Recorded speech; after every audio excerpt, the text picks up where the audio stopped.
बिस्मिल्लाहिर्रहमानिर्रहीम अस्सलाम वालेकुम वरहमतुल्लाहि वबरकातुहू। जिस समय हाफिज़ फरमान। आज जो है बेटा हम लोग डिस्कस करने जा रहे हैं अपना टॉपिक इन्वेंट्री मैनेजमेंट के नाम से। इन्वेंट्री मैनेजमेंट के नाम से इम्पोर्टेंट टॉपिक है, अच्छा टॉपिक है, मजेदार टॉपिक है, आसान टॉपिक। तो आसान टॉपिक से शुरुआत समझ लीजिए कि हम लोग कर रहे हैं। कुछ स्टूडेंट्स ने नहीं पढ़ा था ये टॉपिक, और कुछ स्टूडेंट्स जो है वो पहली दफा ये पढ़ रहे हैं, हमारी क्लास ले रहे हैं। तो सबके लिए ये टॉपिक जो है वो इम्पोर्टेंट है, एमसीक्यू बनती है इससे। और मैंने हैंड आउट आप लोगों के साथ शेयर कर दी है। अगर आप उस हैंड आउट को देखो, उस हैंड आउट में क्या क्या चीजें हैं,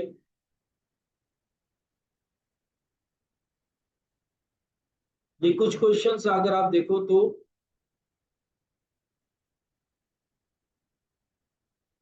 आपको वैसे मिल जाएंगे। और इसके अलावा इसमें मैंने कुछ क्वेश्चंस एक्स्ट्रा भी इंक्लूड किए हैं, जो कि पास पेपर्स हैं। पास पेपर्स के एमसीक्यू भी हैं और पास पेपर्स के क्वेश्चंस भी हैं। ठीक है, तो ये कंप्लीट हैंड आउट है, आपको कहीं से पढ़ने की जरूरत नहीं है। जस्ट आप इस हैंड आउट को ही सॉल्व कर लेते हो तो आपका ये टॉपिक जो है वो बहुत ही अच्छे से कवर हो जाएगा। ठीक है, और मिलकर हम लोग इस हैंड आउट को सॉल्व करेंगे इंशाल्लाह। इन्वेंट्री मैनेजमेंट का जो टॉपिक है, अच्छा टॉपिक है, मजेदार टॉपिक है, इंटरेस्टिंग टॉपिक है। इससे पहले भी आप लोगों ने ये टॉपिक पहले कहीं ना कहीं पढ़ रखा होगा लाजमी। जो बच्चे एमबीए करके या बीबीए करके आ रहे हैं उन्होंने भी इस टॉपिक को पढ़ा होगा, या जो बच्चे एफसीएमए करके आ रहे हैं ML1 के अंदर, अब जो कि ऑपरेशनल लेवल में शिफ्ट हो गया है, उन्होंने भी इस टॉपिक को पढ़ा होगा। और आज आप लोग पढ़ोगे इस टॉपिक को दोबारा से, इंशाल्लाह आप लोगों को फर्क महसूस होगा कि कुछ अच्छा सीख कर जाओगे, कुछ अच्छा लेकर जाओगे आज की क्लास में। इन्वेंट्री मैनेजमेंट बेसिकली क्या होता है? इन्वेंट्री मैनेजमेंट होता है कि आप यहाँ पर अपनी इन्वेंट्री को किस तरह से मैनेज करते हो। आप अपनी इन्वेंट्री को किस तरह से मैनेज करते हो। देखो, जो इन्वेंट्री होती है वो दो तरह की इन्वेंट्री होती है। नॉर्मली जो हमारे पास जो हम यहाँ पर इन्वेंट्री मैनेजमेंट के अंदर डील करते हैं, तो वो दो तरह की इन्वेंट्रीज होती हैं। या फिर वो रॉ मटेरियल होता है,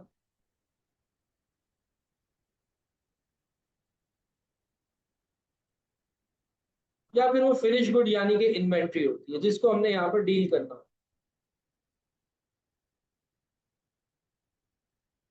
हम जो यहाँ पर बात करेंगे इस चैप्टर के अंदर, वो रॉ मटेरियल से रिलेटेड बात करेंगे, इन्वेंट्री से रिलेटेड बात नहीं करेंगे। रॉ मटेरियल से रिलेटेड बात करेंगे कि रॉ मटेरियल की मैनेजमेंट कैसे होगी, रॉ मटेरियल को मैनेज किस तरह से किया जाएगा।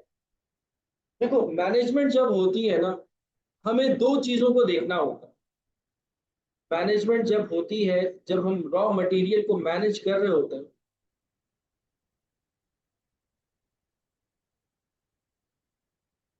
दो चीजों को देख रहे होते हैं। एक तो हमारी जो कॉस्ट होती है वो होती है स्टॉक आउट कॉस्ट।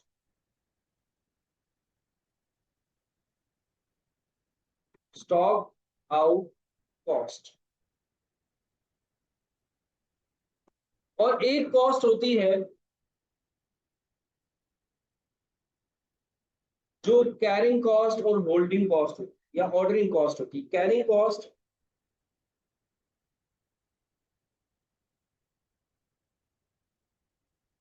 जिसको हम होल्डिंग कॉस्ट भी कहते हैं। और साथ साथ ऑर्डरिंग कॉस्ट भी हमें बेयर करना पड़ता है। इन्वेंट्री को मैनेज करते वक्त ये तीन कॉस्ट समझ लो कि हमारे सामने आ रही होती है।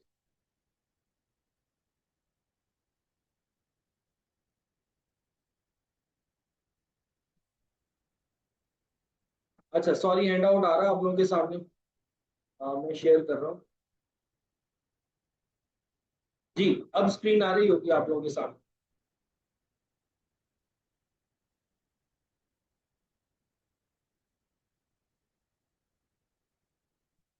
एक है स्टॉक आउट कॉस्ट और दूसरी है जो कॉस्ट आपको बेयर करना पड़ती है, वो है कैरिंग कॉस्ट या होल्डिंग कॉस्ट।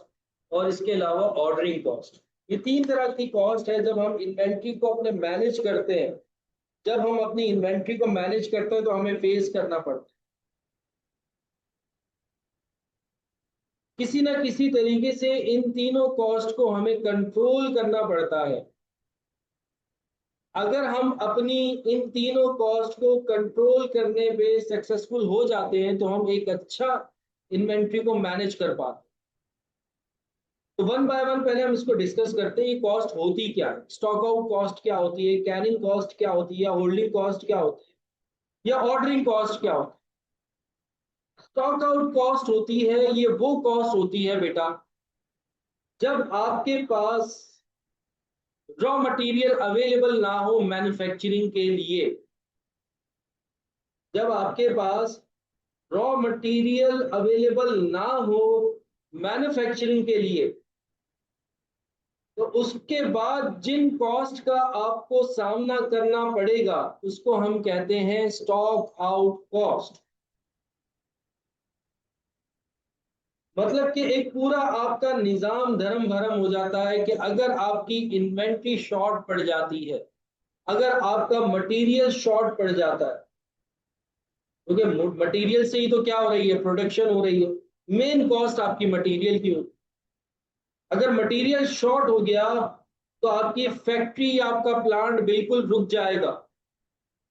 जब आपकी फैक्ट्री, आपका प्लांट रुक जाएगा तो उससे जिन कस्टमर से आपने वादे किए थे, आप टाइम पर उनको डिलीवरी नहीं कर पाओगे। जब आप उनको टाइम पर डिलीवरी नहीं कर पाओगे तो कस्टमर आपसे नाराज हो जाएगा। कस्टमर आपसे नाराज भी हो सकता है, कस्टमर आप पर पेनल्टी भी लगा सकता है अगर आप एग्रीमेंट फुलफिल नहीं कर पाते हो। इसके अलावा जो प्रोडक्ट आपने अपने कस्टमर को देना था अब आप वो नहीं दे पा रहे हो, तो उस प्रोडक्ट के अंदर जो आपका प्रॉफिट छुपा हुआ था वो प्रॉफिट भी आपको नहीं मिल पाएगा।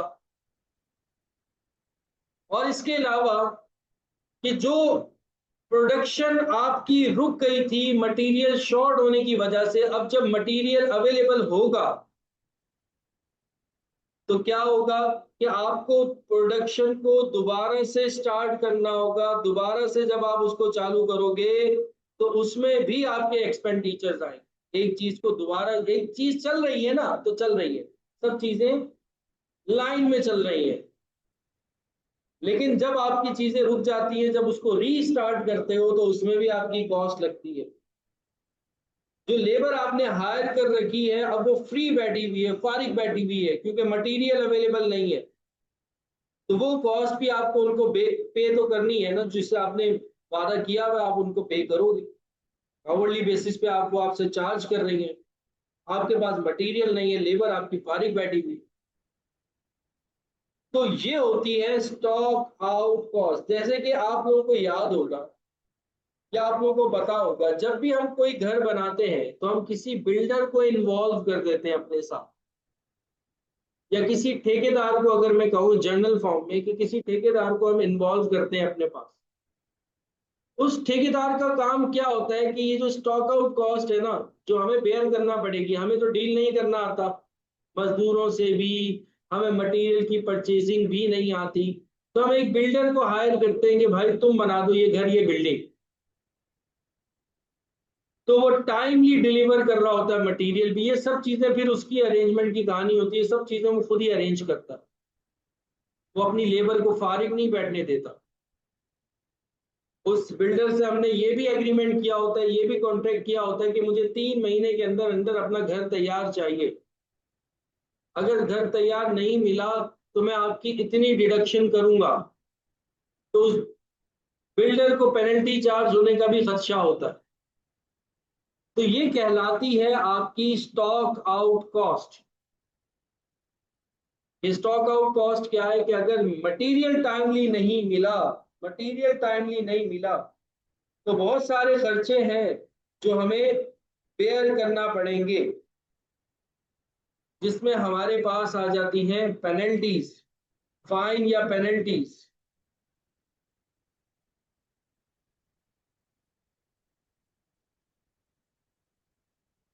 या हमारा प्रॉफिट या उस सेटअप को दोबारा से लगाने की कॉस्ट, सेटअप कॉस्ट, ये कहलाती है आपके पास स्टॉक आउट कॉस्ट। सर अगर हम चाहते हैं, कोई भी कंपनी ये नहीं चाहेगी कि उसको स्टॉक आउट कॉस्ट जो है वो बेयर करना पड़े, क्योंकि उससे कस्टमर भी खराब होता है, गुडविल आपकी खराब हो जाती है, फाइन पेनल्टीज आपको पे करना पड़ती है, प्रॉफिट आपका मारा जाता है, सेटअप कॉस्ट आपको बेयर करना पड़ती है। तो फिर वो क्या कहती है, वो कंपनी ये चाहती है कि मटेरियल हमारे पास अवेलेबल होना चाहिए एनी टाइम, मटेरियल शॉर्ट नहीं होना चाहिए, मटेरियल शॉर्ट नहीं होना चाहिए, मटेरियल हमारे पास एनी टाइम अवेलेबल होना चाहिए, ताकि हम इस स्टॉक आउट कॉस्ट को बेयर ना कर पाए। तो अगर आपको मटेरियल टाइमली चाहिए तो फिर आपके सामने दो कॉस्ट और आ जाती हैं, एक है कैरिंग कॉस्ट या होल्डिंग कॉस्ट, और दूसरी कॉस्ट आपके पास ऑर्डरिंग कॉस्ट। देखो, जब आप मटेरियल अपने पास होल्ड करोगे तो उसका भी तो एक खर्चा है, मटेरियल को रखने का भी तो एक खर्चा है। मटेरियल को रखने के लिए आपको मटेरियल बाय करना होगा, जब आप मटेरियल कॉस्ट बाय करोगे, मटेरियल बाय करोगे तो एक फाइनेंस कॉस्ट है जो कि आपको बेयर करना पड़ सकती है। लेट सपोज मेरे पास पैसे नहीं है, मेरे पास कैश नहीं है, मैं लोन लेकर के मटेरियल जो है वो बाय करता हूं, तो अब उस पर मुझे इंटरेस्ट पे करना पड़ेगा, तो वो कैरिंग कॉस्ट का एक पार्ट बन जाएगा। या जो मटेरियल मैं बाय करूंगा अपने पास वेयर हाउस में रखूंगा, उसकी मुझे इंश्योरेंस करवानी पड़ेगी। या जिस वेयर हाउस में मैं मटेरियल को रख रहा हूंगा, या जिस वेयर हाउस में मटेरियल को रख रहा हूंगा, उस वेयर हाउस की भी एक कॉस्ट होगी। तो कैरिंग कॉस्ट है, होल्डिंग कॉस्ट है। अगर मैं स्टॉक आउट कॉस्ट से बचना चाहता हूं तो मुझे ये कॉस्ट जो है वो बेयर करना पड़ेगी, कैरिंग कॉस्ट भी और होल्डिंग कॉस्ट भी। साथ साथ जब मैं मटेरियल ऑर्डर करूंगा तो मुझे ऑर्डरिंग कॉस्ट भी बेयर करना पड़ेगी। जैसे कि ऑर्डरिंग कॉस्ट के अंदर इंस्पेक्शन कॉस्ट आ जाती है, कॉस्ट ऑफ कम्युनिकेशन आ जाती है आपके पास कि आप कम्युनिकेट करोगे, ट्रांसपोर्टेशन कॉस्ट आ जाती है आपके पास ऑर्डरिंग कॉस्ट के अंदर। तो बहुत सारी कॉस्ट हैं कि अगर आप इस स्टॉक आउट कॉस्ट से बचना चाह रहे हो तो आपको कैरिंग कॉस्ट और होल्डिंग कॉस्ट या ऑर्डरिंग कॉस्ट को मैनेज करना होगा। जब भी आप इन्वेंट्री अपने पास होल्ड करोगे तो ये दो कॉस्ट ऐसी हैं जो कि आपको बेयर करना होगी लाजमी। एक तो कैरिंग कॉस्ट, दूसरी क्या है, ऑर्डरिंग कॉस्ट। कैरिंग कॉस्ट और ऑर्डरिंग कॉस्ट में क्या है, कैरिंग कॉस्ट और ऑर्डरिंग कॉस्ट के अंदर फाइनेंस कॉस्ट है,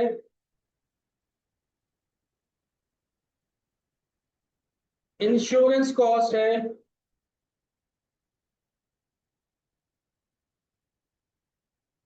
वेयर हाउस कॉस्ट है,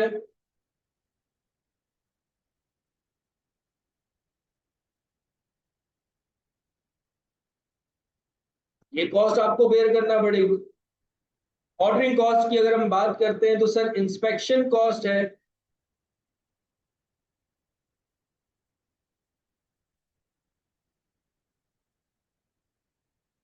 कॉस्ट ऑफ कम्युनिकेशन है,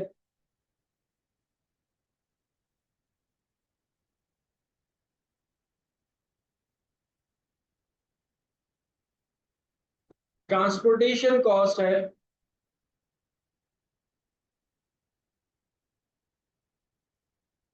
ये बेयर करना होगी। तो सर अगर हम स्टॉक आउट से बचने के लिए एक हैवी अमाउंट का इन्वेंट्री अपने पास होल्ड कर लेते हैं तो सर हमें बहुत सारी कैरिंग कॉस्ट जो है वो बेयर करना होगी।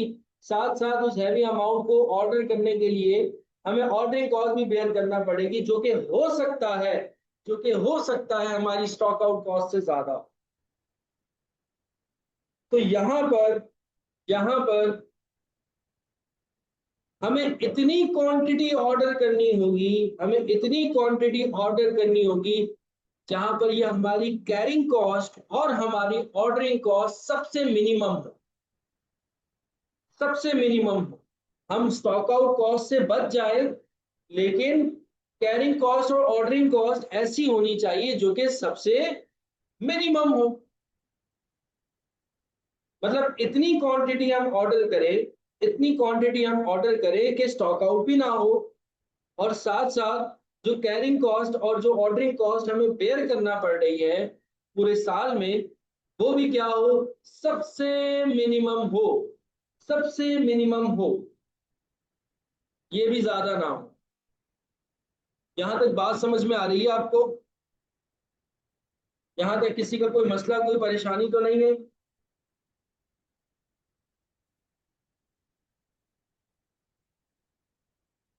ठीक है, ठीक है। चले अब उसको देखते हैं, अब उसको देखते हैं। वो लेवल हम फाइंड आउट करने की कोशिश करते हैं जहां पर हमारी कैरिंग कॉस्ट या होल्डिंग कॉस्ट और ऑर्डरिंग कॉस्ट सबसे मिनिमम हो। वो लेवल किस तरीके से फाइंड आउट किया जाता है? वैसे तो आप सब बच्चों को पता है, उसको हम EOQ कहते हैं, इकोनॉमिक ऑर्डर क्वांटिटी कहते हैं। लेकिन बहरहाल हम बिल्कुल बेसिक से पढ़ना चाह रहे हैं सर, हम ए में पढ़े एडवांस मैनेजमेंट अकाउंटिंग, तो हमें अपने पूरे कंसेप्ट क्लियर करने। तो कंसेप्ट की क्लेरिफिकेशन से हम क्या करते हैं कि एक ऐसी कॉस्ट फाइंड आउट करते हैं कि जहां पर हमारी कैरिंग कॉस्ट और हमारी होल्डिंग कॉस्ट और ऑर्डरिंग कॉस्ट जो है वो क्या हो, सबसे मिनिमम हो। जैसे सपोज कर लो, एक एग्जांपल लेता हूं मैं।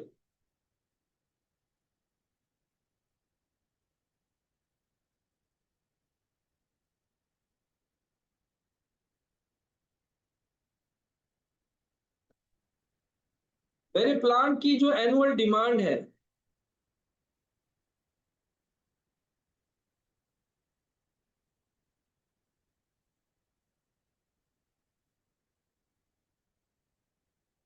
मुझे एनुअली जो चाहिए होते हैं वो 5,20,000 यूनिट्स चाहिए होते हैं। हम सपोज कर रहे हैं मुझे पूरे साल में 5,20,000 यूनिट्स चाहिए होते हैं। अब अगर मैं ऑर्डरिंग कॉस्ट जो मेरी आती है, अगर मैं एक ऑर्डर करता हूं,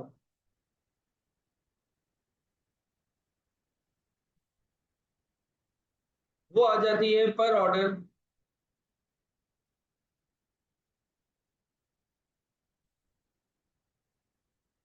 311.54 सपोज कर ले। और कैरिंग कॉस्ट जो है वो सपोज कर लो, अगर मैं एक यूनिट को अपने पास कैरी करता हूं पूरे साल के लिए, तो जो कैरिंग कॉस्ट आती है पर ईयर,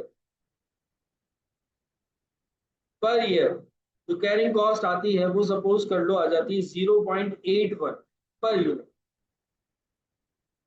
ठीक है, ये एक मैंने क्वेश्चन अपनी तरफ से अज्यूम किया कि मेरी एनुअल डिमांड है 5,20,000। ऑर्डरिंग कॉस्ट जो है वो एक ऑर्डर पे सर मुझे 311.54 मुझे पे करना पड़ता है। और मैं अगर एक यूनिट को अपने पास होल्ड करता हूं तो 0.81 मेरी कॉस्ट आती है। अब देखो बेटा, मैं इतना बेवकूफ भी नहीं हूं कि मेरी जो एनुअल डिमांड है 5,20,000 वो एक ही दफा मैं ऑर्डर कर दूं, ये पूरे के पूरे 5,20,000 यूनिट्स में अपने पास एक ही दफा में मंगवा लूं।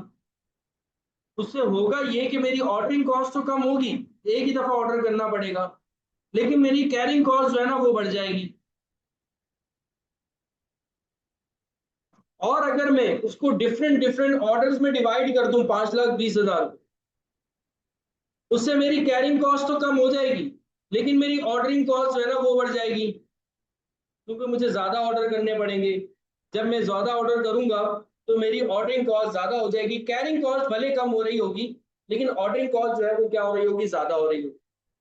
तो डिफरेंट लेवल पे चेक करके देखते हैं, डिफरेंट लेवल पे चेक करके देखते हैं कि सर मुझे ऐसी कितनी क्वांटिटी ऑर्डर करनी चाहिए, कितनी क्वांटिटी ऑर्डर करनी चाहिए जहां पर मेरी कैरिंग कॉस्ट और मेरी ऑर्डरिंग कॉस्ट दोनों मिनिमम हो, सबसे कम हो।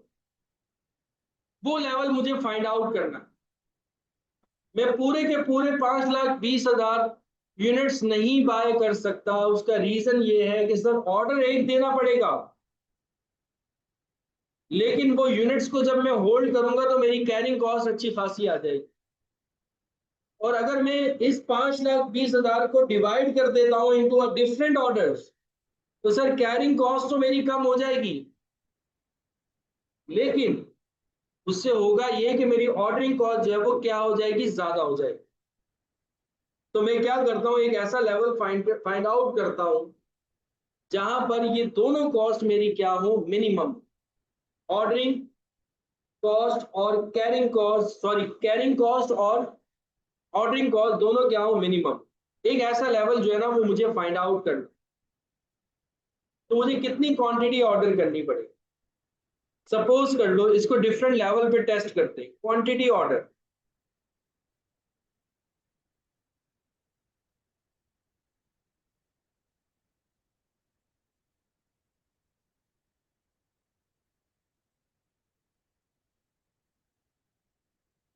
सर अगर मैं 10,000 यूनिट्स ऑर्डर करूं, अगर मैं 20,000 यूनिट्स ऑर्डर करूं, और अगर मैं 26,000 यूनिट्स ऑर्डर करूं, डिफरेंट लेवल पे टेस्टिंग करूं कि अगर मैं इतने इतने ऑर्डर करूं तो इस ऑर्डर पे मेरी पूरे साल की कैरिंग कॉस्ट और ऑर्डरिंग कॉस्ट क्या आएगी। तो अगर मैं इतनी क्वांटिटी ऑर्डर कर रहा हूं तो मुझे नंबर ऑफ ऑर्डर्स कितने ऑर्डर करने होंगे, नंबर ऑफ ऑर्डर्स मेरे कितने होंगे। मेरे टोटल एनुअल डिमांड है 5,20,000 की। अगर मैं 10,000 यूनिट्स ऑर्डर करता हूं तो सर आपको टोटल 52 ऑर्डर्स पूरे साल में करने होंगे। अगर मैं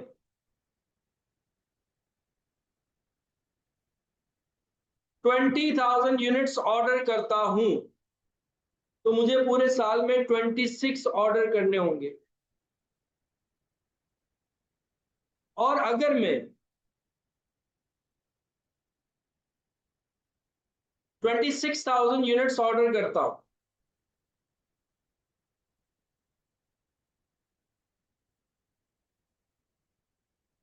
तो मुझे पूरे साल में 20 ऑर्डर्स ऑर्डर करने होंगे।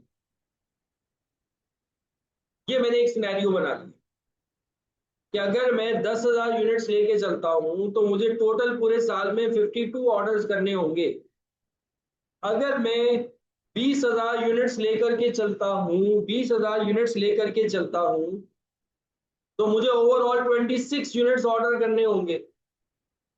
और अगर मैं 26,000 यूनिट्स ऑर्डर करता हूं तो मुझे 20 ऑर्डर करने होंगे।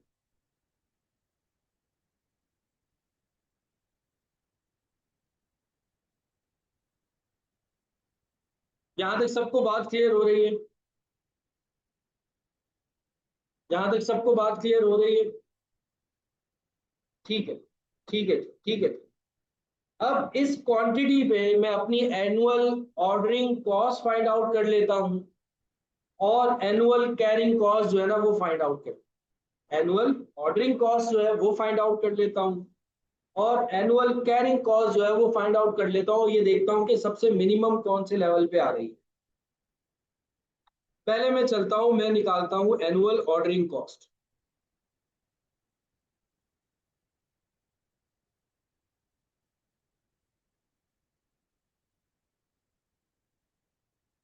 एनुअल ऑर्डरिंग कॉस्ट अगर मैं फाइंड आउट करता हूं तो क्या कॉस्ट आएगी। सर अगर आप पूरे साल में 52 ऑर्डर्स करते हो, पूरे साल में अगर आप 52 ऑर्डर्स करते हो, 10,000 यूनिट्स आप एक ऑर्डर में मंगवा रहे हो तो टोटल आपको 52 ऑर्डर्स करने पड़ेंगे।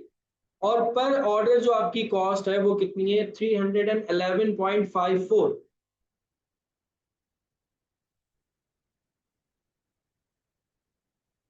तो टोटल आपको पूरे साल की जो ऑर्डरिंग कॉस्ट बेयर करना पड़ेगी, दैट इज 16,200।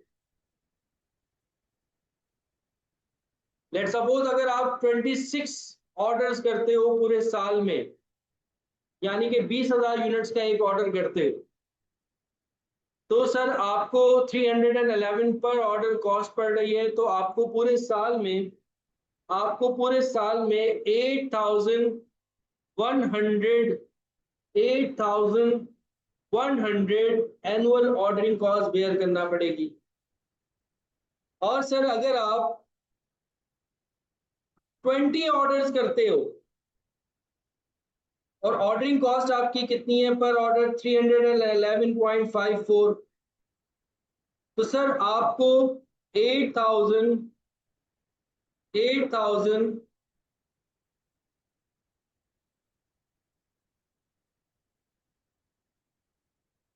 6,231 की कॉस्ट बेयर करना पड़ेगी। 6,231 की कॉस्ट बेयर करना पड़ेगी। ये सर हमारी क्या आ जाएगी, एनुअल ऑर्डरिंग कॉस्ट आ गई, डिफरेंट डिफरेंट ऑर्डर से, डिफरेंट डिफरेंट ऑर्डर से।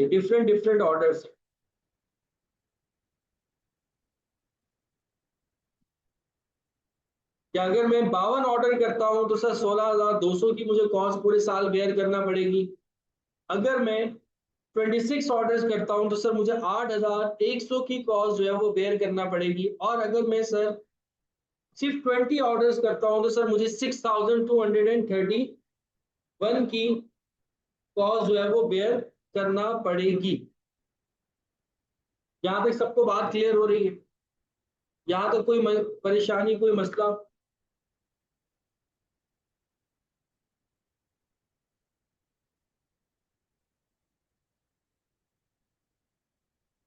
सबको बात क्लियर है? बेटा एक मिनट, एक।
जी, सबको बात क्लियर हो गई कि सर ऑर्डरिंग कॉस्ट जो है वो ये है। और ऑर्डरिंग कॉस्ट हमें ये बता रही है कि जितने ज्यादा ऑर्डर होंगे उतनी ज्यादा ऑर्डरिंग कॉस्ट होगी, जितने कम ऑर्डर होंगे उतनी कम ऑर्डरिंग कॉस्ट होगी।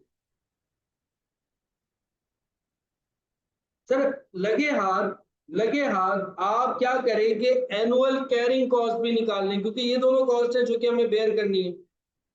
अब आप क्या करें, एक आपने ऑर्डरिंग कॉस्ट निकाल ली। ऑर्डरिंग कॉस्ट बेटा सिंपल कैसे निकालिए, मैंने क्या किया है कि यहां पर मैंने नंबर ऑफ ऑर्डर्स लिखे हैं, उनको मैंने मल्टीप्लाई कर दिया ऑर्डरिंग कॉस्ट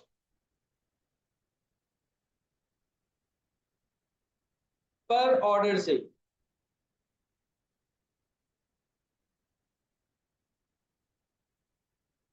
और नंबर ऑफ ऑर्डर्स मैंने किस तरह से निकाले थे कि जो मेरी एनुअल डिमांड थी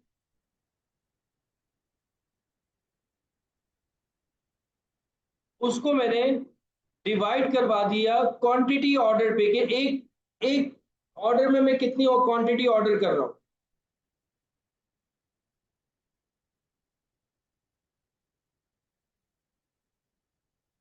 अब सर आप लगे हाथों क्या करें, लगे हाथों, कैरिंग कॉस्ट भी, एनुअल कैरिंग कॉस्ट भी फाइंड आउट कर लें।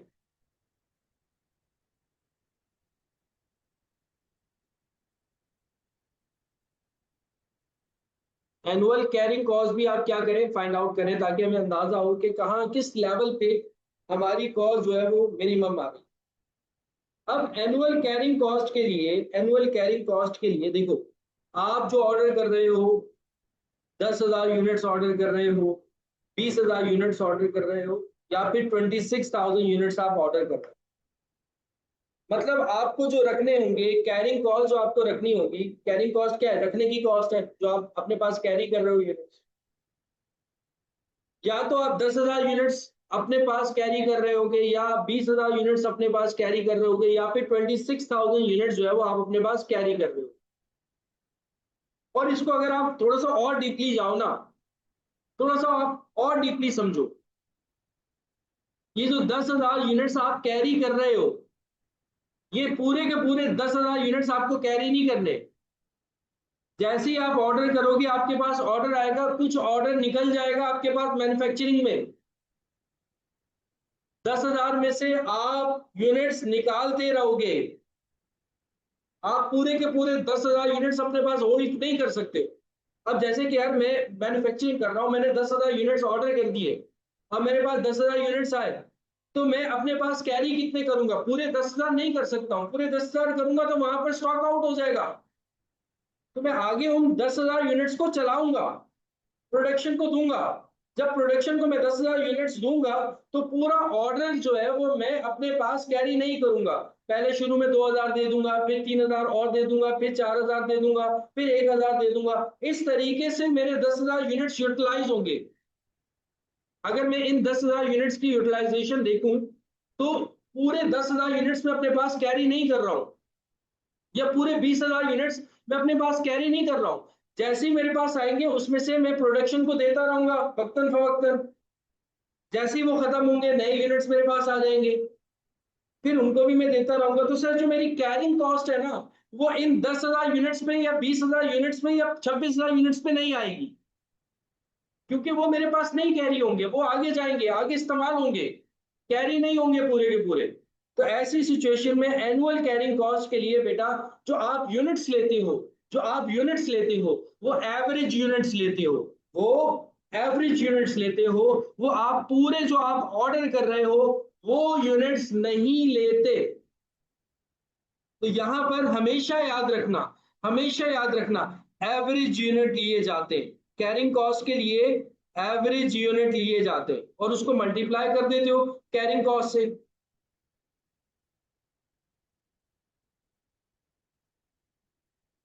कैरिंग कॉस्ट पर यूनिट, तो जो यूनिट्स आप रख रहे हो उसके ऊपर आपकी कैरिंग कॉस्ट आएगी। और जो यूनिट्स आप रख रहे हो, बेसिकली आपके पास जो एक ऑर्डर आ रहा है वो या तो 10,000 का आ रहा है, या फिर वो 20,000 का आ रहा है, या फिर वो 26,000 का। तो यही यूनिट्स आप अपने पास रखोगे पूरे साल में।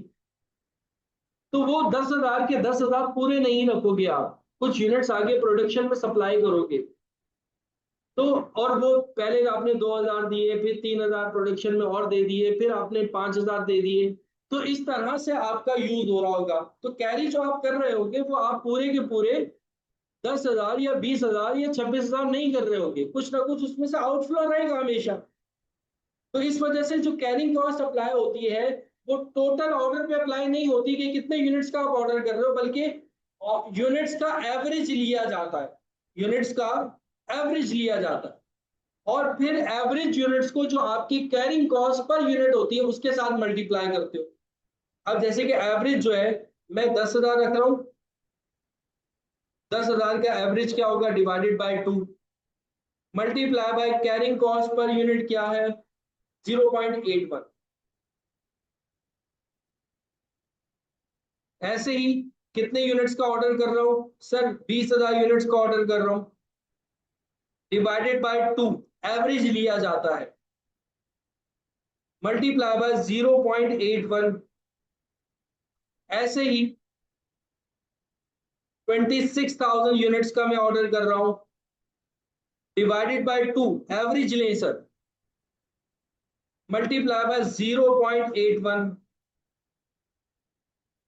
तो इस तरह से आपकी एनुअल कैरिंग कॉस्ट आएगी, एनुअल कैरिंग कॉस्ट आएगी। तो ये करो जरा, कितना कितना आ रहा है।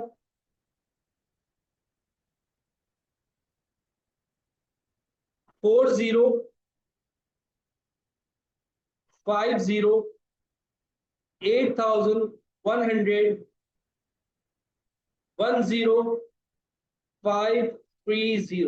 अब आप यहां पर जरा गौर करो कि जितने यूनिट्स आप कम ऑर्डर कर रहे हो आपकी कैरिंग कॉस्ट कम है। देखो शुरू में मैं 10,000 यूनिट्स ऑर्डर कर रहा हूं, तो मुझे सिर्फ और सिर्फ 4,050 रुपए की कैरिंग कॉस्ट जो है ना वो बेयर करना पड़ रही है। लेकिन अगर मैं 20,000 यूनिट्स ऑर्डर करता हूं तो मुझे 8,100 यूनिट्स की कैरिंग कॉस्ट जो है ना वो बेयर करना पड़ती है। और अगर मैं 26,000 यूनिट्स ऑर्डर कर देता हूं तो मुझे 10,530 यूनिट्स की कैरिंग कॉस्ट जो है ना वो बेयर करना पड़ती है। तो जितने यूनिट्स कम ऑर्डर करूंगा उतनी कैरिंग कॉस्ट कम होगी, जितने यूनिट ज्यादा ऑर्डर करूंगा उतनी कैरिंग कॉस्ट क्या हो जाएगी, ज्यादा हो जाएगी।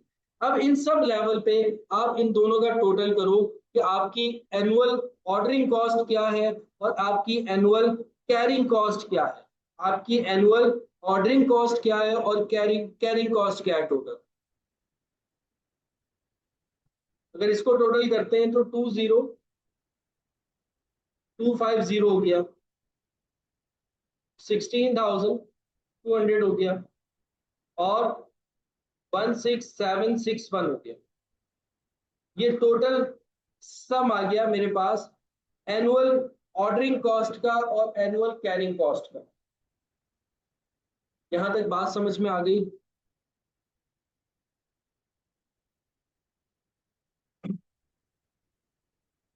यहां तक बेटा किसी का कोई मसला, कोई इशू, कोई परेशानी।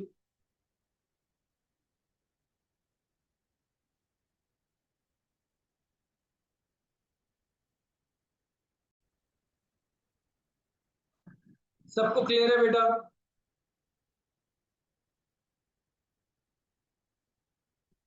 सबको क्लियर है?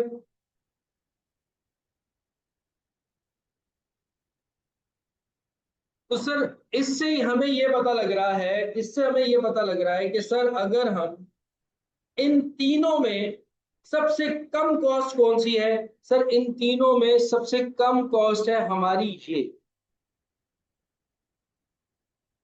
16,200। और ये एक ऐसा लेवल है जहां पर मैं कितने यूनिट्स ऑर्डर कर रहा हूं, 20,000 यूनिट्स ऑर्डर कर रहा हूं। मैं कितने यूनिट्स ऑर्डर कर रहा हूं, 20,000 यूनिट्स ऑर्डर कर रहा हूं। और मेरी जो कॉस्ट आ रही है वो सबसे मिनिमम आ रही है। अगर आप देखो, जब आपने 10,000 यूनिट्स ऑर्डर किए तो 20,000 आपको 250 रुपए की कॉस्ट बेयर करना पड़ रही है। अगर आप 26,000 यूनिट्स ऑर्डर करते हो तो आपको 16,761 की कॉस्ट बेयर करना पड़ती है। लेकिन अगर आप 20,000 यूनिट्स ऑर्डर कर रहे हो तो यहाँ पर आपको 16,200 यूनिट्स की 200 की कॉस्ट जो है वो बेयर करना पड़ती है। इस लेवल पे आपकी जो है ऑर्डरिंग और कैरिंग कॉस्ट जो है वो सबसे मिनिमम। और सर इससे कैलकुलेशन से हमें यह भी पता लग रहा है कि एक ऐसा लेवल है जहां पर हमारी एनुअल ऑर्डरिंग कॉस्ट और हमारी एनुअल कैरिंग कॉस्ट दोनों क्या है, इक्वल है। दोनों क्या है, इक्वल है। 8,100 हमारी क्या आ गई, ऑर्डरिंग कॉस्ट। और 8,100 क्या आ गई, हमारी एनुअल कैरिंग कॉस्ट। ये दोनों कॉस्ट क्या है, इक्वल है। ये दोनों कॉस्ट क्या है, इक्वल है। तो सर ये वो लेवल है जहां पर आपको अगर मिनिमम कॉस्ट चाहिए ना, मिनिमम कॉस्ट चाहिए, तो मिनिमम कॉस्ट पे आपकी एनुअल ऑर्डरिंग कॉस्ट भी और आपकी एनुअल कैरिंग कॉस्ट भी क्या हो जाती है, इक्वल हो जाती है। आपकी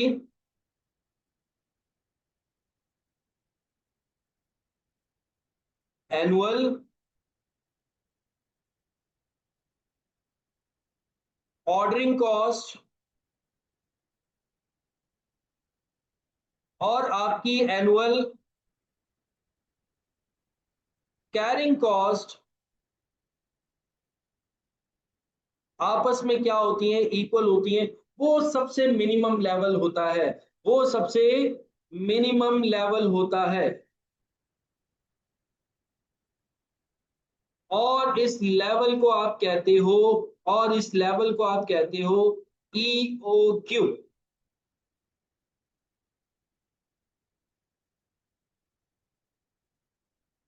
EOQ लेवल, इकोनॉमिक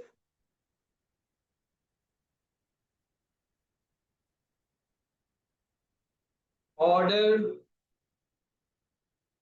क्वांटिटी, कि उतनी क्वांटिटी ऑर्डर की जाए जहां पर हमारी एनुअल ऑर्डरिंग कॉस्ट और एनुअल कैरिंग कॉस्ट सबसे मिनिमम हो।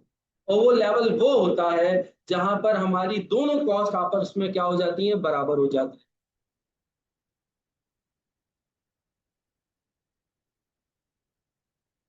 जी जितना क्वांटिटी आप ऑर्डर कर रहे हो उसको डिवाइड बाय 2 कर दो।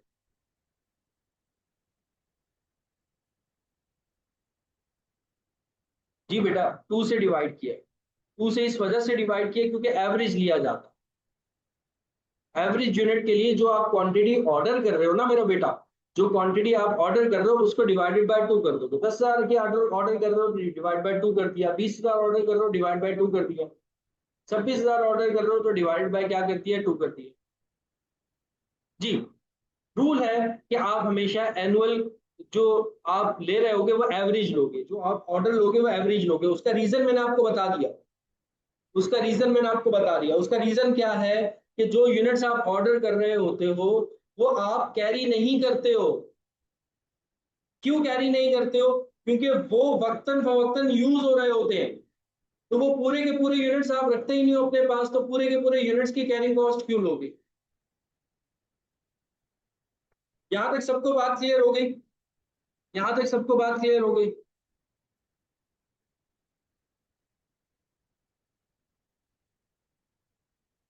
अच्छा सर, इसके लिए अमूमन टीचर्स ने एक फॉर्मूला है, हमारी बुक्स में भी फॉर्मूला होता है ईओक्यू का।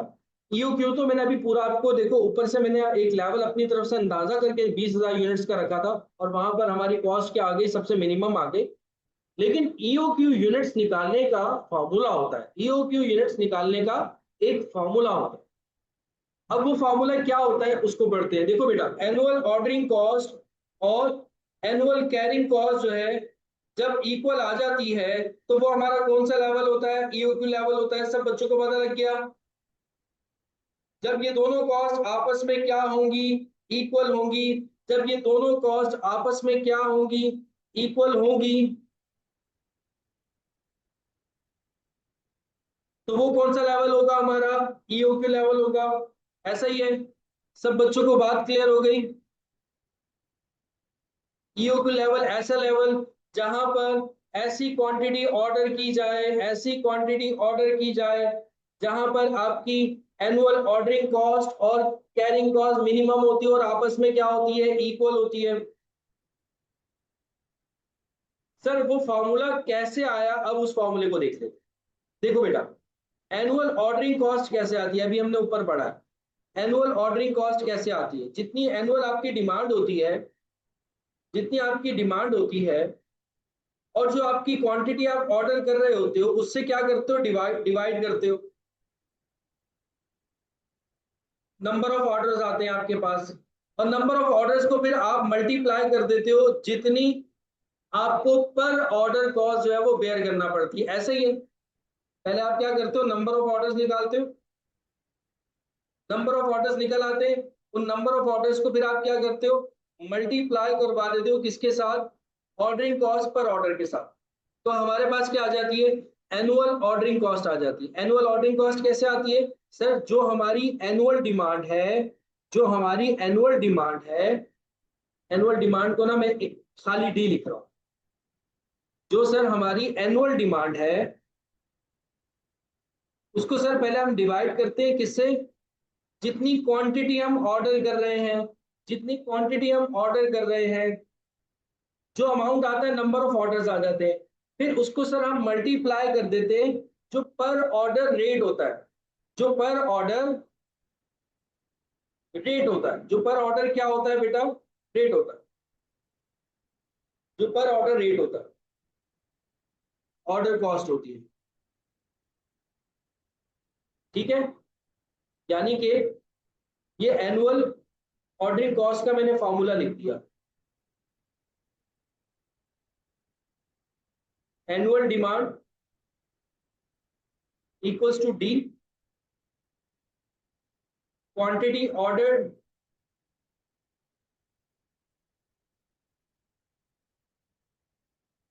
इक्वल्स टू क्यू, और ऑर्डरिंग कॉस्ट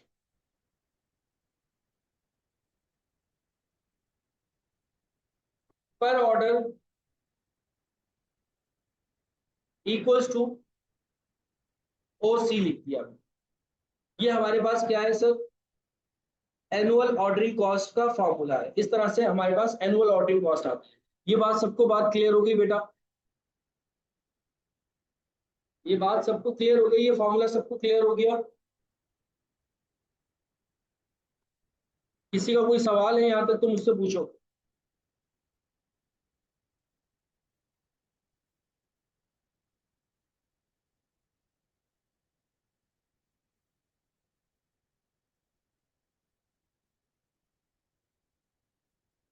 सबको क्लियर? सबको क्लियर? बेटा सारे फोकस करना, एक आउटस्टैंडिंग लेक्चर होने जा रहा है ये। मेरा नहीं ख्याल कि इससे पहले आपने ये सारी चीजें पढ़ी होंगी जो अभी मैं आगे चल के आपको बताने जा रहा हूँ। बहुत अच्छा लेक्चर होने जा रहा है ये। सबका फोकस चाहिए, जो चीज नहीं समझ में आ रही उसी टाइम पूछ लो मुझसे टेक्स्ट करके।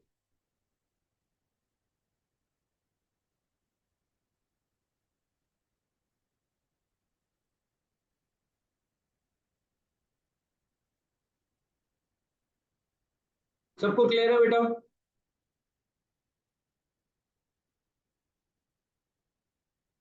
नहीं नहीं नहीं नहीं, क्वांटिटी ऑर्डर सपोज नहीं करनी, क्वांटिटी ऑर्डर सपोज नहीं करनी। ये तो मैंने अपनी तरफ से बताया बेटा, एक अजम्पशन ली है। आपको सपोज नहीं करना क्वांटिटी ऑर्डर। कितनी क्वांटिटी ऑर्डर करनी है वो अभी हम निकाल रहे हैं, उसका फॉर्मूला बना रहे हैं, ईओक्यू का फॉर्मूला बना रहे हैं अभी हम।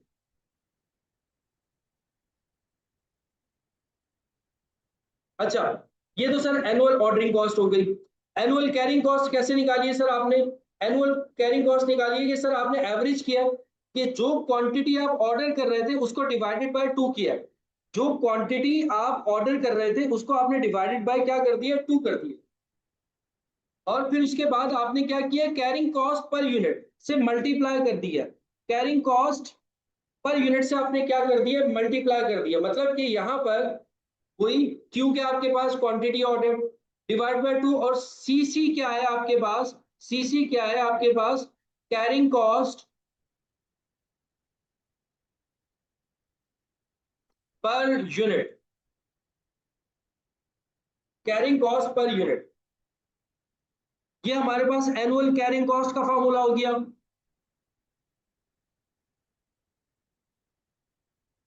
एनुअल कैरिंग कॉस्ट का फॉर्मूला पता लग गया कि सर आपने एवरेज करके जो कैरिंग कॉस्ट पर यूनिट थी उसके साथ मल्टीप्लाई की है। ऐसा ही है?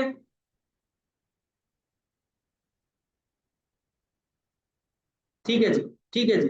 अब देखो सर, ये लेवल है क्या जहां पर आपस में एक दूसरे के क्या हो रहे हैं, ये इक्वल हो रहे हैं। आपस में एक दूसरे के क्या हो रहे हैं, इक्वल हो रहे हैं। अगर हम इसको थोड़ा सा और मैथमेटिकली सॉल्व करें, अगर हम सर इसको मैथमेटिकली सॉल्व करें तो सर क्या हो रहा है, क्या हो रहा है कि सर ये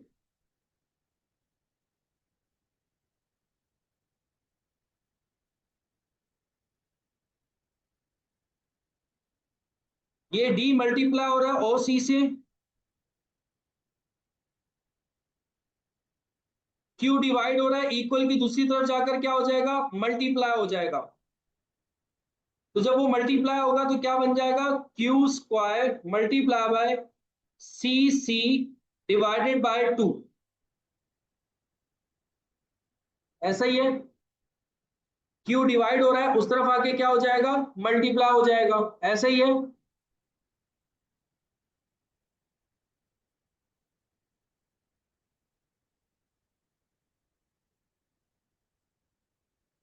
अब टू डिवाइड हो रहा है, उस तरफ आके क्या हो जाएगा, मल्टीप्लाई हो जाएगा, यानी कि ये बन जाएगा 2DOC equals to Q² multiply by CC।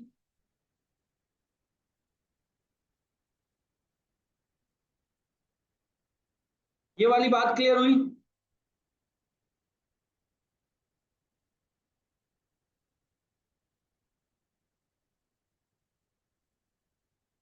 अब ये अब ये सी सी मल्टीप्लाई हो रहा है Q² से, तो उस तरफ जाकर के क्या हो जाएगा, डिवाइड हो जाएगा। मतलब कि सर ये बन जाएगा 2DOC divided by CC equals to क्या हो जाएगा, Q²।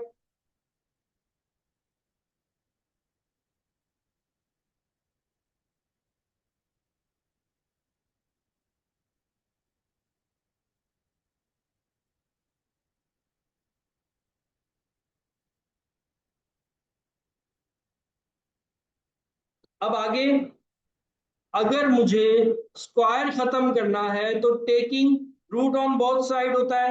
मैथ्स आप लोग बचपन से पढ़ते हुए आ रहे हो। अगर मुझे स्क्वायर करना है तो रूट में दोनों साइड पे लूंगा, और मैं इसको ऐसे भी लिख सकता हूं कि Q² equals to 2DOC divided by CC। और इसकी तरफ मैं क्या ले लूं, दोनों तरफ रूट ले लूं। तो स्क्वायर से रूट क्या हो जाएगा, कैंसिल। स्क्वायर से रूट क्या हो जाएगा, कैंसिल। तो क्या आ जाएगा, Q equals to √2DOC divided by CC।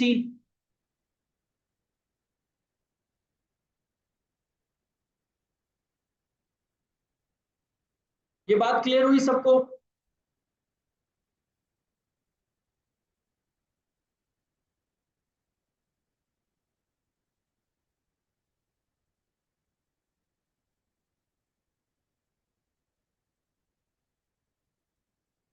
तो ये एक ऐसी क्वांटिटी का फॉर्मूला बन गया।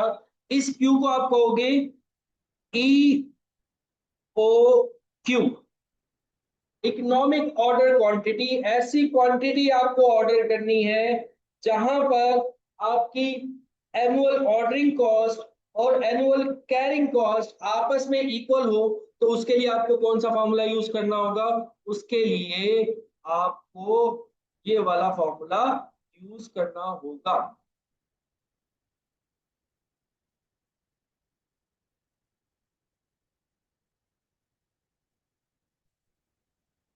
सर हमें यकीन नहीं आ रहा, हमें यकीन नहीं आ रहा, आप इसको प्रूव करके दिखाएं।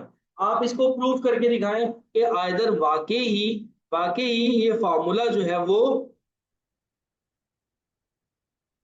अप्लाई किया जा सकता है कि नहीं किया जा सकता। अब जरा देखो, फॉर्मूला मैंने बनाया है, EOQ economic order quantity equals to under root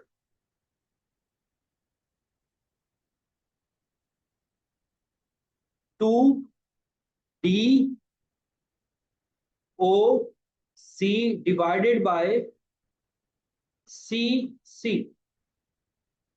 तो अब इसको अगर हम सॉल्व करते हैं तो EOQ equals to under root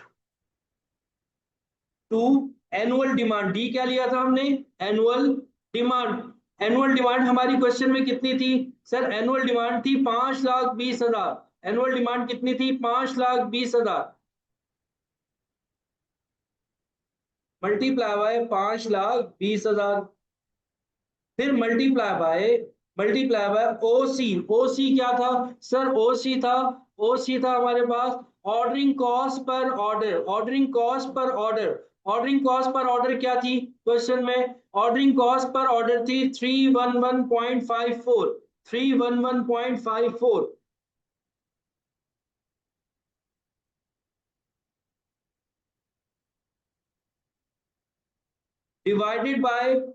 divided by carrying cost. CC क्या था सर, सीसी था हमारे पास carrying cost per unit. Carrying cost per unit कितना था, carrying cost per year per unit है सर 0.81, 0.81।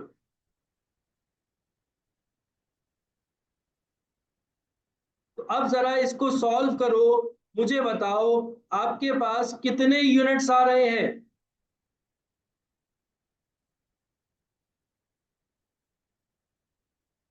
जी बेटा यही याद रखो।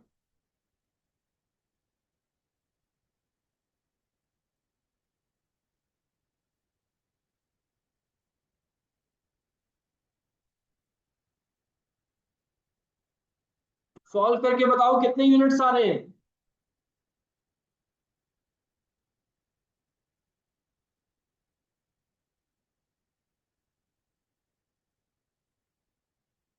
20,000, 20,000 यूनिट्स। तो सर ये फॉर्मूला हमें ये बता रहा है कि अगर आप 20,000 यूनिट्स ऑर्डर करोगे, अगर आप 20,000 यूनिट्स ऑर्डर करोगे तो ये एक ऐसा लेवल होगा जहां पर आपकी ऑर्डरिंग कॉस्ट और कैरिंग कॉस्ट सबसे मिनिमम होगी। तो वही किया। ऊपर हमने क्या किया था, ऊपर सर हमने 20,000 यूनिट्स ऑर्डर किए थे, तो हमारी जो एनुअल ऑर्डरिंग कॉस्ट और कैरिंग कॉस्ट क्या थी, सबसे मिनिमम।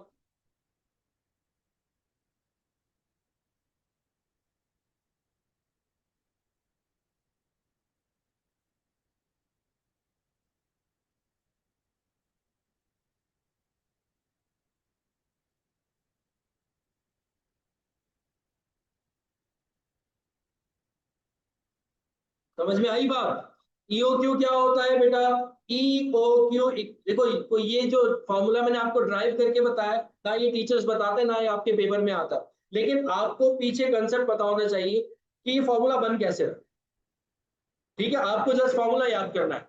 ईओ क्यू का फॉर्मूला क्या है, 2 × D into O C divided by C C, और रूट लग जाएगा। डी क्या है, एनुअल डिमांड। ओ सी क्या है आपके पास, ओ सी सर हमारे पास ordering cost per order, ordering cost per order. और सी सी क्या है सर हमारे पास, carrying cost per unit per year, carrying cost per unit per year.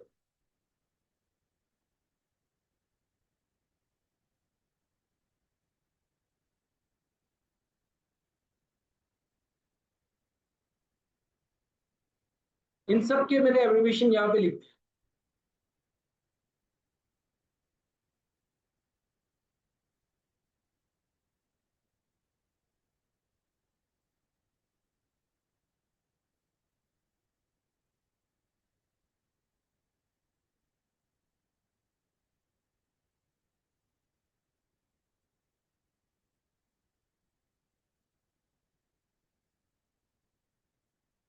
बात क्लियर होगी बेटा सबको।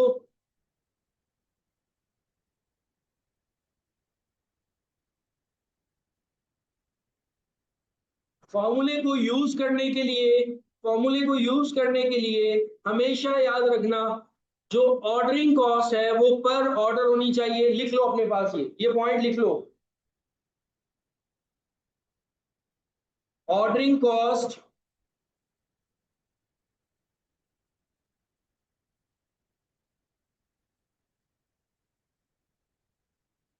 मस्ट बी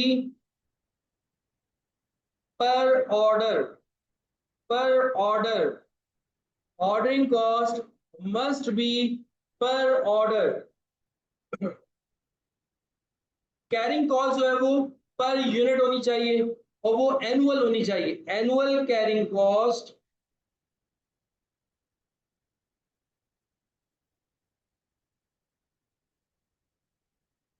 पर यूनिट होनी चाहिए।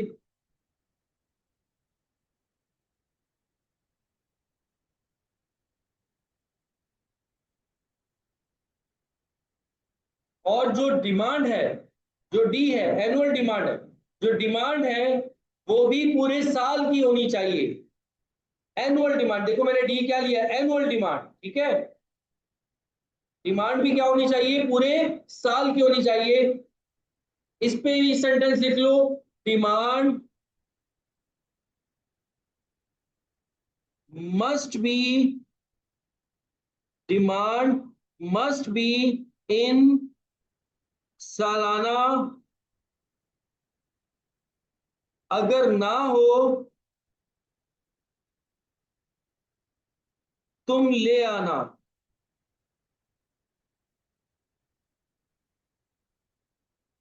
कभी शेरो शायरी भी कर लेते हैं। डिमांड मस्ट बी सालाना, वो जो डी लिखा हुआ है फॉर्मूले में, वो डी एनुअल डिमांड है। डिमांड मस्ट बी सालाना, अगर ना हो तो तुम ले आना। ठीक है, अगर नहीं दी हुई, अगर आपको मंथली डिमांड दी हुई है, अगर आपको अगर आपको वीकली डिमांड दी हुई है, तो अगर ना हो तो तुम ले आना।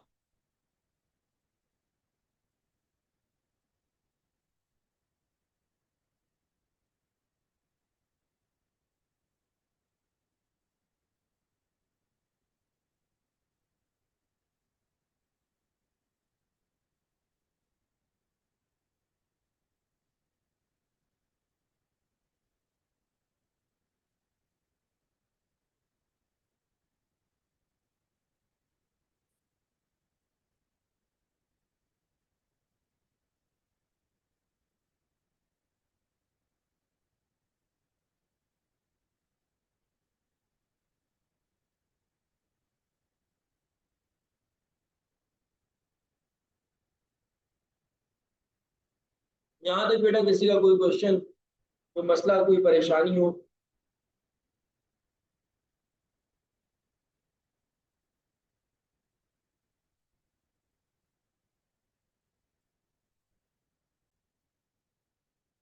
अच्छा बेटा, ये क्वेश्चन नंबर 1 है।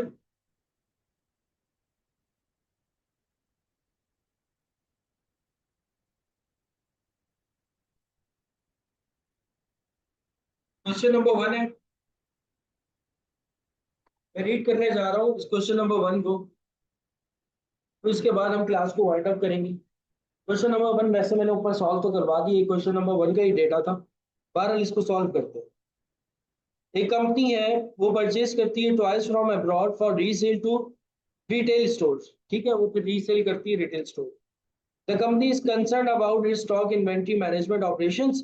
It is considering adopting a stock management system based upon the economic order quantity model. अब वो आ रही है ईओ के ऊपर। अच्छा, फिर उसके बाद बता रहे हैं percentage of purchase price of toy per year. जो ये टॉय परचेज कर रहे हैं पर ईयर, उस पे जो स्टोरेज कॉस्ट होती है वो 3% होती है, 1% इंश्योरेंस कॉस्ट होती है, और हैंडलिंग कॉस्ट 1% होती है, ऑब्सोलेंसेस कॉस्ट 3% होती है, और opportunity cost funds investment in stock 10% होती है। ये बेसिकली इन्होंने आपको क्या बता दी है, ये सारी की सारी आपकी क्या है, कैरिंग कॉस्ट है। यहाँ से लेकर के यहाँ तक ये क्या है, कैरिंग कॉस्ट।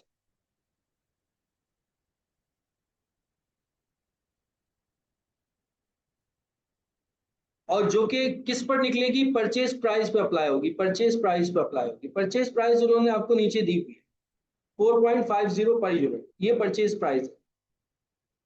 तो अगर मैं इस क्वेश्चन के अंदर कैरिंग कॉस्ट निकालता हूँ,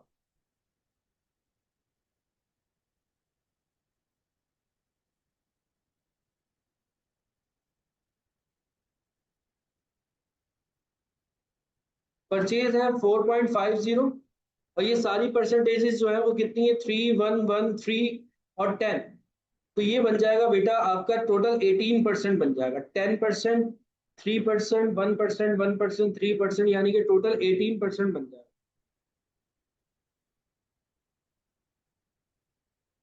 तो इसका अगर मैं 18% निकालता हूँ, तो कैरिंग कॉस्ट बेटा आ जाएगी मेरे पास 0.81। और उसके बाद आगे इन्होंने आपको बताया कि fix cost associated with placing each order from stock are. एक ऑर्डर प्लेस करने पे जो हमारी कॉस्ट आ रही है 311.54 ऑर्डरिंग कॉस्ट हो गई।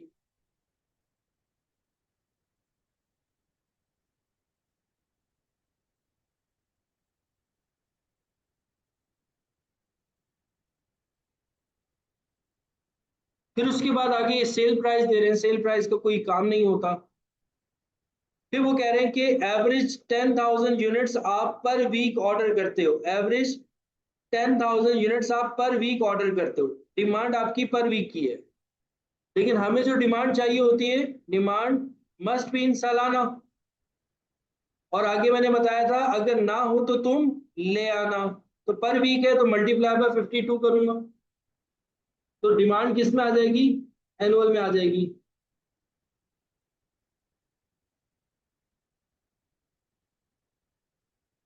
5,20,000। अपॉर्चुनिटी कॉस्ट कैरिंग कॉस्ट का पार्ट होती है। देखो बेटा मेरी बात सुनो, मैंने आपको लिखवाया था, मैं आपको ऊपर लेके जा, कैरिंग कॉस्ट के अंदर मैंने फाइनेंस कॉस्ट लिखवाई थी।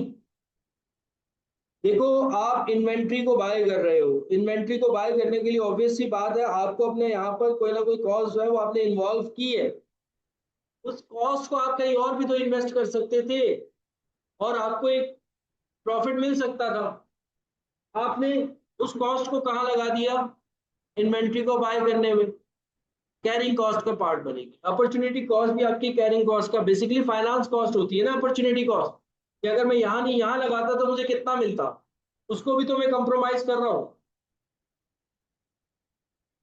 तो ये अपॉर्चुनिटी कॉस्ट है आपकी।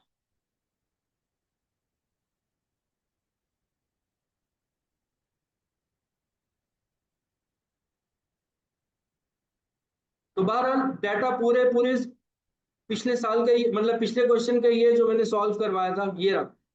इसका सोल्यूशन ये आ जाएगा 20,000 यूनिट्स।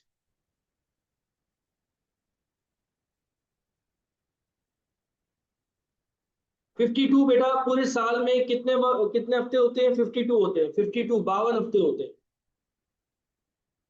आपको जो डिमांड दी हुई थी उन्होंने वीकली डिमांड दी हुई थी ना, 10,000 यूनिट्स। तो मैंने कहा था डिमांड मस्ट बी इन सालाना, अगर ना हो तो तुम ले आना। तो साल वीकली थी, उसको सालाना में कन्वर्ट करने के लिए मैंने क्या किया, मल्टीप्लाई बाय 52 किया।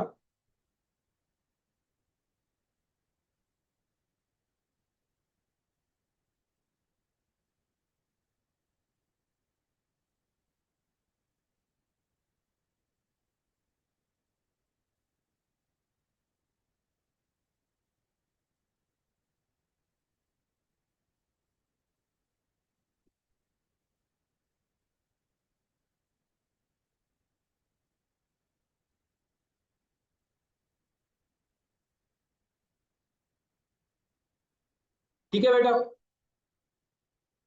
तो इसका ये क्वेश्चन नंबर 1 तो मैंने वैसे ही सॉल्व कर दिया था।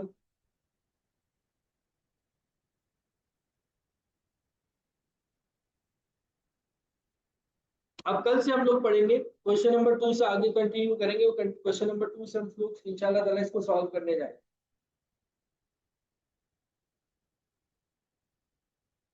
तो आप लोगों की जो क्लास होगी वो कब कब होगी ये सुन लो बेटा, आप लोगों की क्लास होगी Sunday Monday Tuesday, Sunday Monday Tuesday. Sunday को इसी टाइम पे जैसे आज हुई है, 7 बजे स्टार्ट होगी आप लोगों की संडे को क्लास, नमाज के बाद मगरिब की। और मंडे और ट्यूसडे जो आप लोगों की क्लास स्टार्ट होगी वो 8 बजे होगी, 8 से 8 to 10, 8 to 10।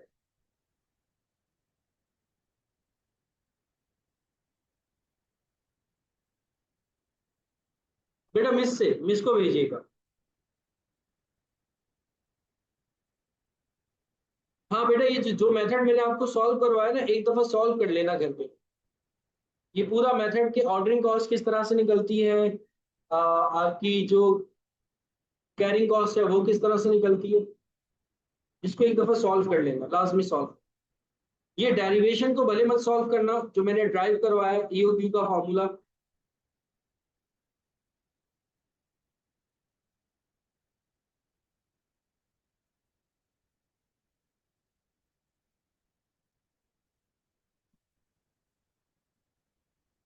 8 to 10 जी बेटा मंडे को। थ्योरी बेटा मैं आपको खुद ही इंशाल्लाह ताला नोट्स में प्रोवाइड कर दूँ।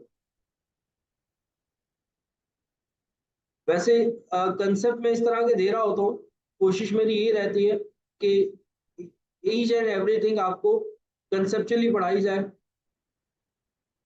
तो अब आप लोग इसको अपनी ओन वर्डिंग में भी लिख सकते हो। अब वो आपसे ईओक्यू के बारे में पूछ ले कि क्या है, क्या होता है, तो इतना डिटेल में हम लोगों ने पढ़ा है कि आप इजीली बता सकते हो। ईओक्यू वो लेवल होता है जहाँ पे आपकी ऑर्डरिंग कॉस्ट और एनुअल कैरिंग कॉस्ट जो है वो क्या होती है, आपस में इक्वल होती है और सबसे मिनिमम होती है। बस वो ईक्यू हो गया। अब इसको अपनी ओन वर्डिंग में भी लिख सकते हो।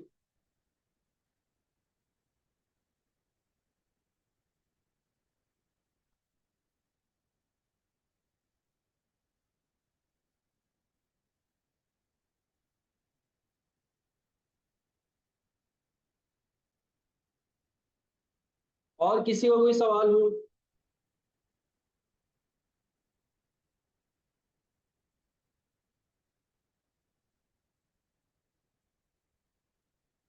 वो करवाना है मुदस्सिर, वो करवाना है।